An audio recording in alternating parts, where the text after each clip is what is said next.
tukša, nauda rokā, soma tukša, oģei. Nosalusi zili zaļa, skatās, kur ir sviests vai gaļa, oģei. Pretī kaimiņiene nesa, skarnī dodot zirga desa, oģei. Lai tik skrienot vēl jau esot, milda sākus skarnī desot, oģei. Svēres vaigas, viegos raujas, tandiņas, ar somām kaujas, oģei. Tur, kur rinda iet bez steigas, katrai draudzībai ir beigas, oģei. Tik līdz pienāk mildas rinda, beidzas jautrā svaru šķinda, oģei. Atskan baigie auri, mēs bez desām prieki cauri, oģei.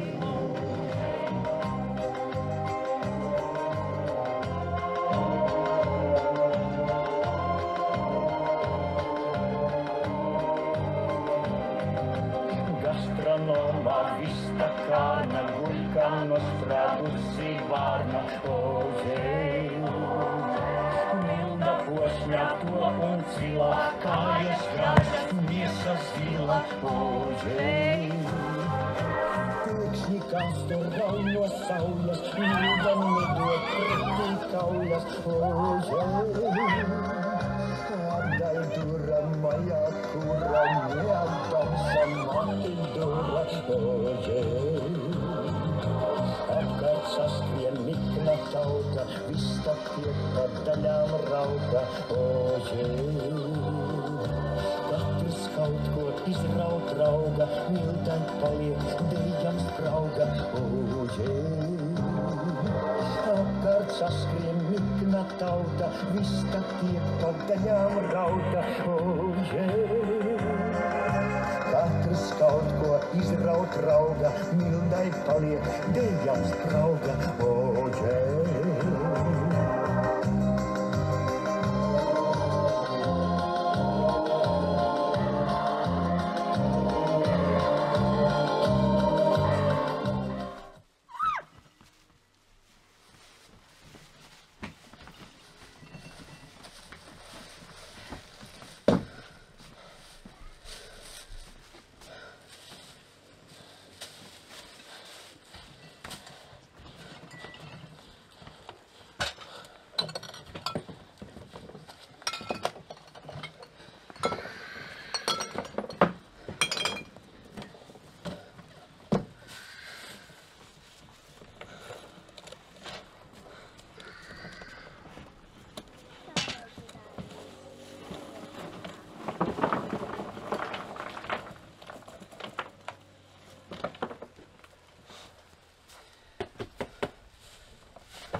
Šis ir mans vectēvs.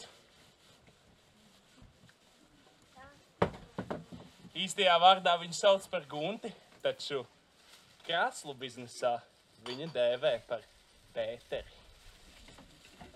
Jā, mans vectēvs nodarbojas ar krēslu biznesu.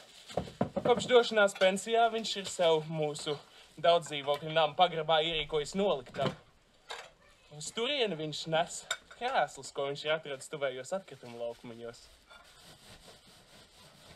Viņam liekas, ka tie kādam varētu noderēt, ka kāds tiem varētu pieskrūvēt atsveltni vai ka varētu atrast kājas vai uzpolsterēt sēdvietu, bet patiesība ir tāda, ka nevienam šie krēsli nav vajadzīgi. Ikdienu viņš tos iepako kartonā un apsiena ar zaļu kaprona diegu.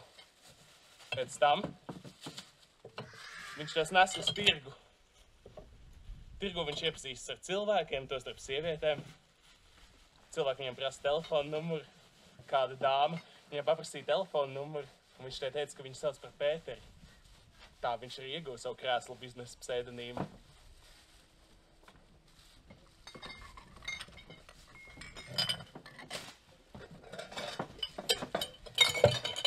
Viņam te kaut kur ir jābūt.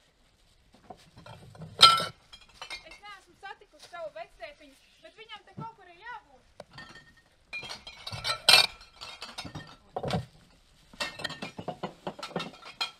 Mans vectētiņš ir jurisprudences grāmatas, ko kurām mācās mana māsa tagad Latvijas universitātē. Tāpat tie ir makaroni, kas garšo viņai tāpat kā garšo vectētiņam.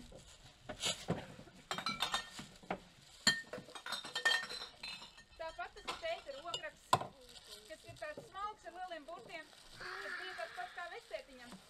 Un ik pa laikam ir arī man. Tāpat tas ir tālavas taurētājs, kas to iemācīja tantei bērnībā, tāpēc tur ir miervaldes un vectētiņš miervaldes.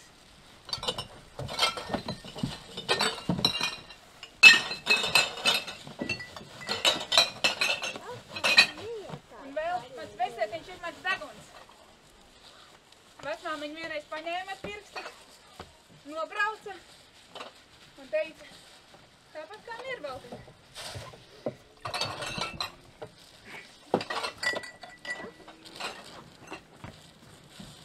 Bet šī ir mana vecmāmiņa. Rīgā laikam padomju laikos īsti nevarēja nopirkt daudz cukuru ievārījumam, tāpēc viņa brauca uz centrālu tirgu, pirka ledenes un vārīja sīrupā. Tas sanāca pretīgs, bet bija ievārījums. Ulbrakā mans tētis un tante vasarā gāja ravēt cukurbietus, un tad vasaras beigā viņiem iedeva maisu ar cukuru. Augusta beigās kādā naktī kaķis vārdā Kaķis, kurš bija ruds, maisu apčurāja. Un tad sanāca tikai viena šī burciņa tajā vasarā. Viņam! Tā ir vienīgā burciņa.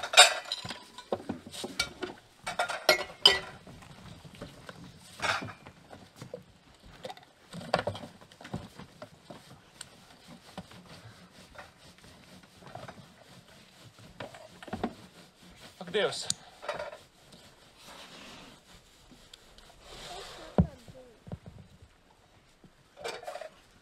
Tā ir mana vecmāmiņa. No viņas man mantojumā paliks māja laukos ar lielu dārzu, dzīvoklis Rīgā ar milzīgu bibliotēku un vesels lērums gleznotu tomātu. Viņi to sāka audzēt, tāpēc, ka tie garšoja man, tāpēc, ka tie garšoja viņas mammai. Viņi glezno arī visu ko citu, bet galvenokārt tomātus. Tagad viņi to audzē tikai, lai gleznotu.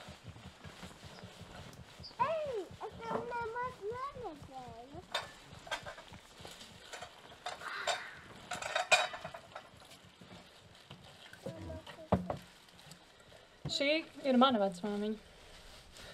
Es viņu nekad neesmu satikusi, un šo šīvus viņa atstāja manam tētim. Bet viņam laikam īsti nenoderēja, jo stāvēja tikai skapī un aizņēma vietu. Un nesen pavasara tīrīšanas laikā viņš man sūtīja ziņu un prasīja, vai man gadījumā nevajagot. Jo, kādreiz man būs dzīvoklis, un tad man vajadzēs pirkt šķīvis, un tad, lai nav jātērē naudu, man pa lielam tie šķīvi ir. Bet tikai jāizdomā, kur viņus likt, jo man viņi arī aizņem tikai vietu, man viņi vienkārši nav kur likt.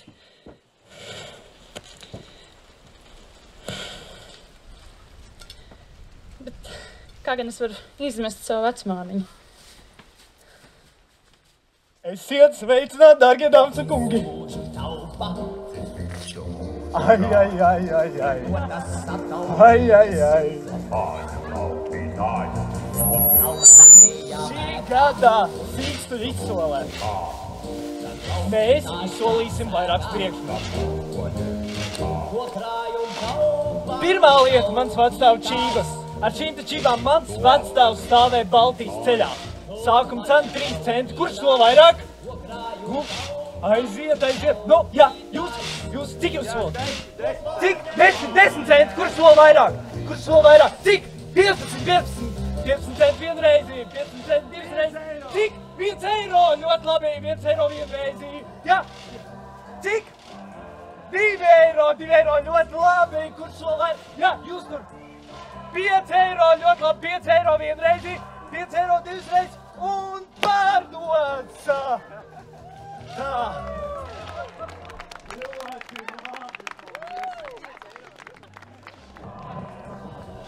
Atgādinu, kontiņš jā, pēc tam jāatgādina. Tā, tagad mums ir šī te skaistā krūzīte. Šo te krūzīti manai vecai mammai uzdāvināja pati Zilā kalna Marta. Sākuma cena 10 centi, kurš vēl vairāk. Cik? 15. Jā, 15 centi vienreiz, kurš vēl vairāk. Jā. 16. Cik jūs solat? 20 centi vienreizi. Cik? 30 centi eiro vienreizi. Cik? 2 eiro vienreizi, 2 eiro divreizi, jā. 3. Skatāt. 5 eiro vienreizi, jā. 6 eiro, ļoti labi. 6. Cik? 7 eiro vienreizi. 8 eiro. Cik, kā lūdzu? 8,50, dārgie dāmas un kungi, 8,50 vienreizi, 8,52 reizes un pārdots.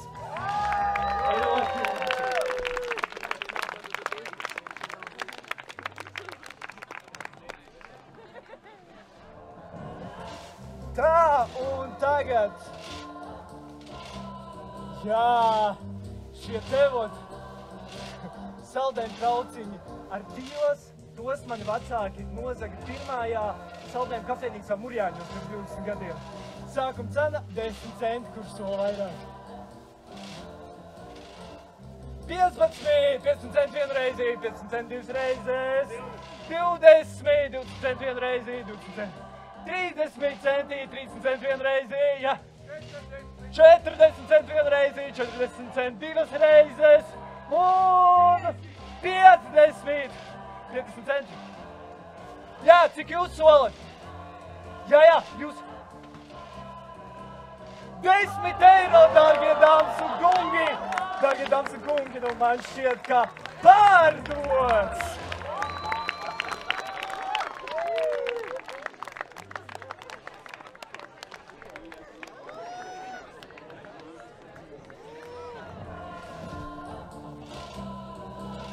Kas te mums vēl ir? Skatāmies. Tā vēl. Glāzīšu komplektīši.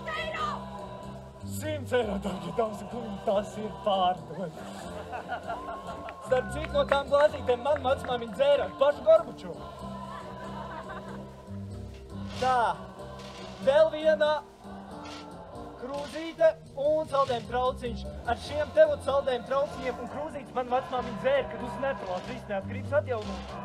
Sākuma cena 20 centi, kurš solo vairāk. 30 centi, dārgie dāmas un kungi, 30 centi vienreizi, 30 centi.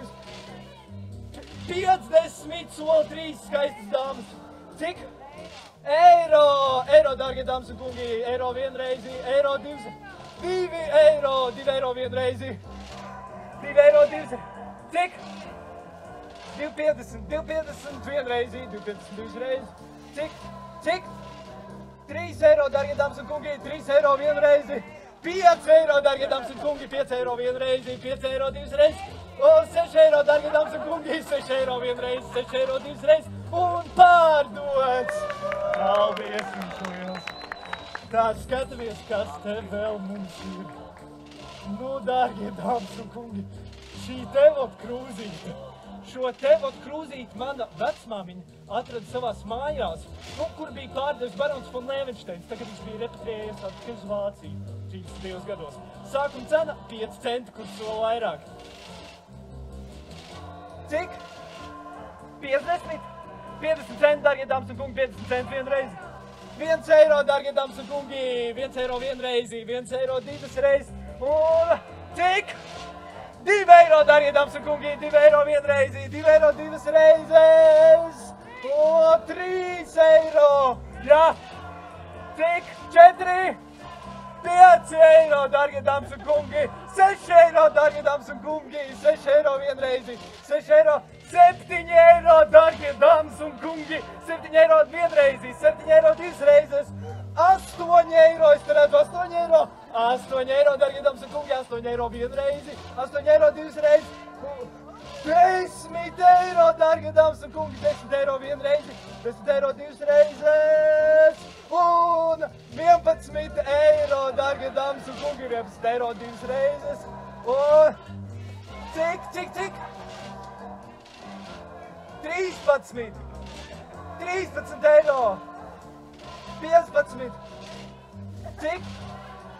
16 eiro, dārgie dāmas un kungi, 16 eiro divas reizes, un pārdots!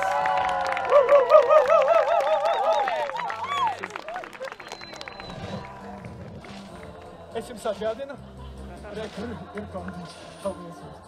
Un mēs esam nonākuši pie pēdējā mums šodien izsolmās lietas, kaut kāds vecs štruntīgs akmenis. Nu, kam ir vajadzīgs šis akmenis? Pagaidi! Pagaidi! Izbeidz! Atdod! Tūlīt pat izbeidz! Tā ir mana mamma!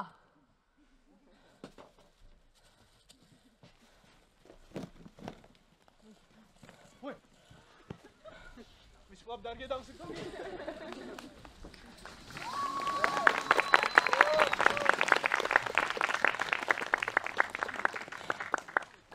Kad mana māma bija maza, viņa atrada šo akmeni.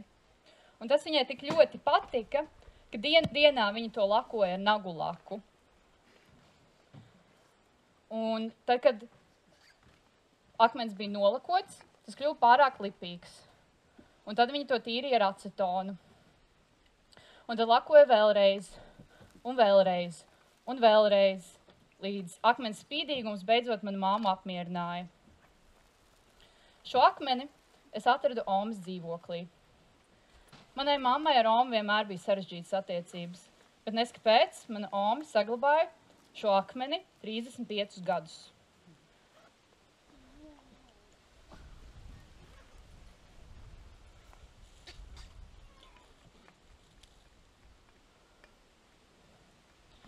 Un tas ir manas mammas mīļākais akmens. Kāpēc viņa tā dod?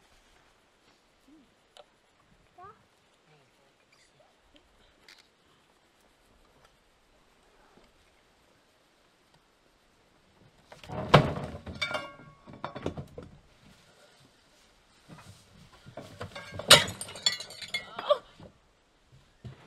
Es ļoti atvainojos. Es tiešām... Dievs. Vienkārši tā ir mana vecmāmiņa.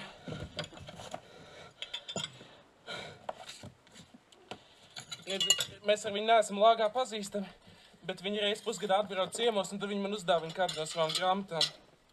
Es tās grāmatas nekad nelasīju, un neviens tādas grāmatas nekad negribētu lasīt. Bet viņa man viņas tāpat dāvina, laikam tāpēc, ka viņa ir veca, un viņa grib, lai kādam paliek viņas biblioteka, bet viņa nesaprot, ka tā biblioteka nevienam nav vajadzīga. Reiz pusgadā viņa man piezvana, un tad tieši pirms beigt sarunu viņa man saka, Gustīn, tu esi ļoti mīļš, ļoti labs, skaists, gudrs, talantīgs, un es tevi ļoti mīlu. Šī man vecmāmiņa, viņa man ļoti mīl, lai gan viņa man nemaz nepazīst, un lai gan es nepazīstu viņu, un es neesmu droši, vai es vēlos viņu iepazīt, tāpēc es viņu esmu ielicis savā sentimentālo lietu skapītī, un es negribu vērt šo skapīti vaļā.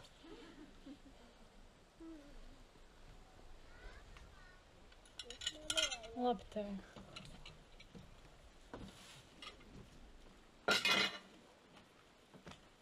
Tas bija viņa.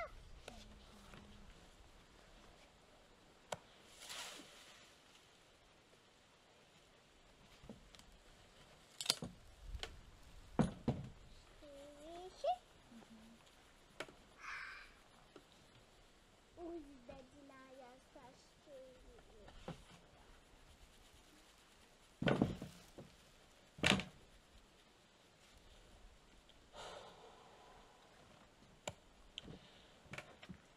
Redziet, kā ir sanācis.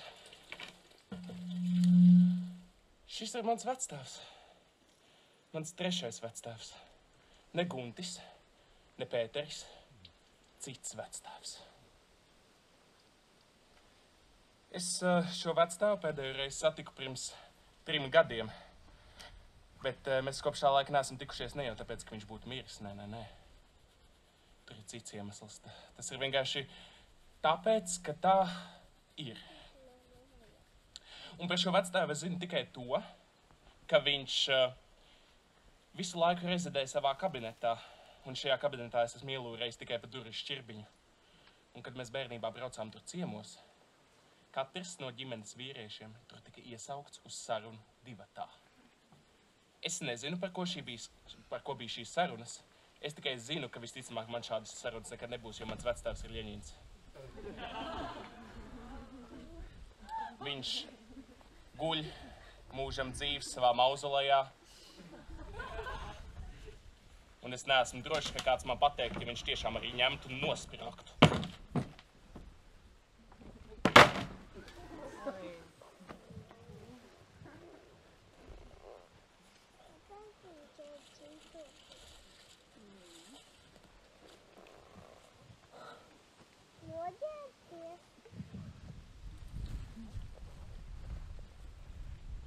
Šis ir mans vectēvs. Manam vectēvam piederēja ļoti liela piensaimniecība Liezērē. Diemžēl to visu teritoriju, tāpat kā māju, nācās atdot kolhozam. Bet viņš mājas bēniņos atstāja brīvās Latvijas karogu. Un katru vakaru manai vecmāmiņai viņš teica, ka jā, tur tās mājas bēniņos vēl projām stāv tas karogs. Un mana ģimene ir ļoti labos draugos ar šī brīža īpašniekiem. Un tagad viņi remontēja to māju, viņi patiešām atklāja, ka tur bēniņos stāv brīvās Latvijas valsts karogs.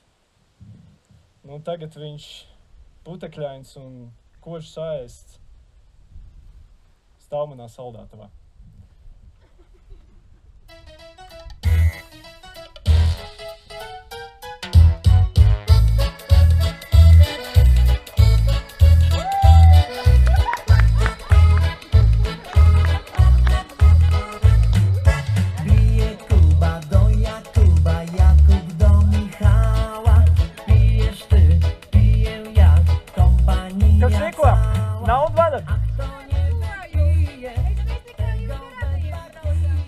Kādiem radiem? Ved pie saviem radiem.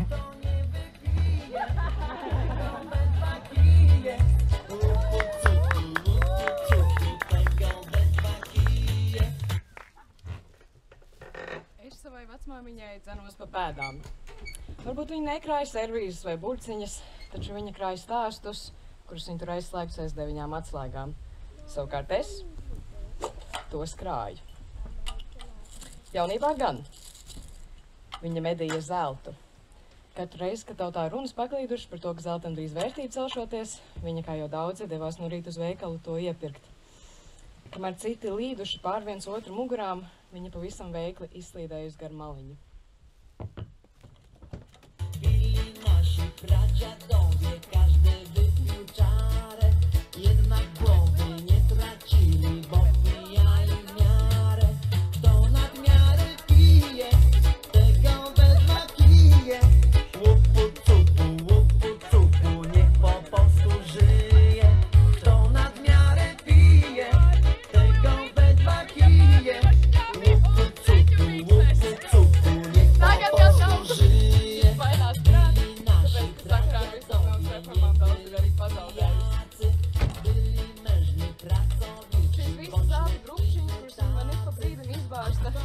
darba rīku, lai saliktu kopā šo puzli, kas ir mana ome. Un katru dienu es baidos, ka arī šis ir zelts, kura vērtība pavisam drīz celsies. Tā ir mana vecmāmiņa. Pagaidi!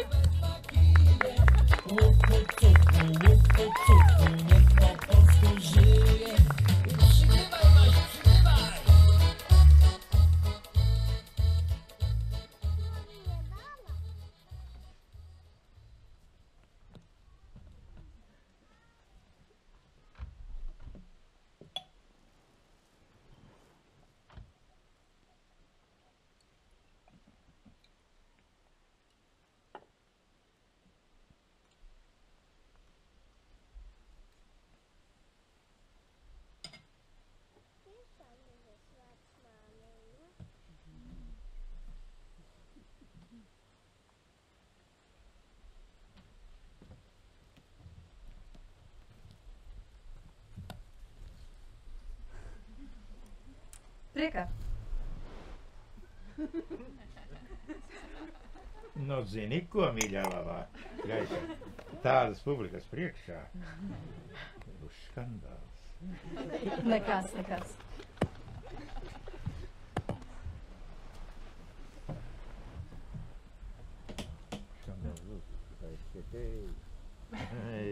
Manam vecvectēvam vienmēr vajadzēja, lai viņam vienmēr visur ir jautri un lai viņš vienmēr visur ir klātesošs. Viņš nomira mājas ugunsgrēkā.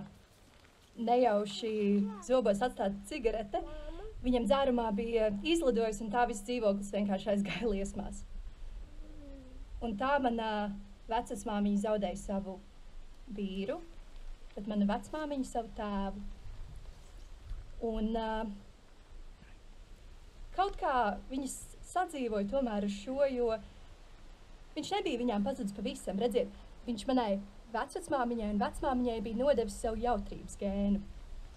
Un tālāk mana vecmāmiņa to nodeva savam dēlam, bet viņas dēls, mans tēvs, nu, jūs varat 3 reizes minēt, kam to nodeva viņš.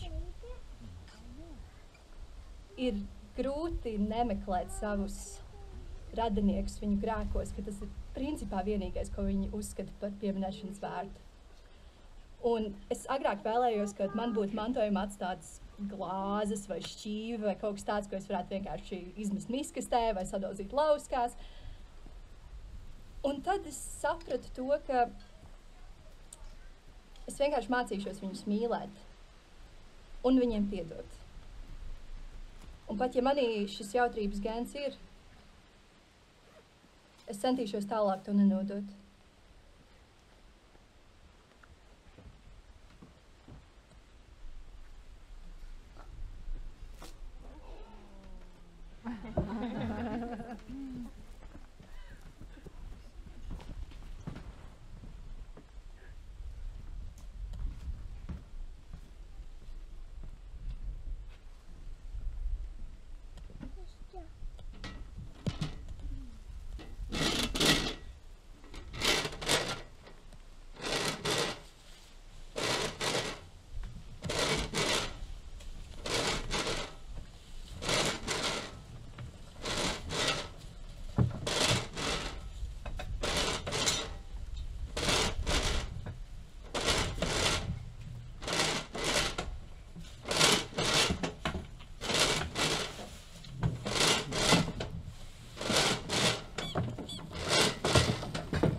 nevienam piederoši.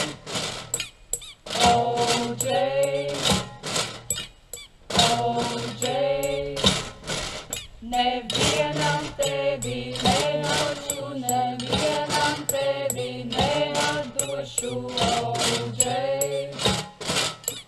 OJ, lai vai kāda tomēr mana, lai vai kāds tomēr mans. OJ, OJ, mēs esam viens otram piederoši.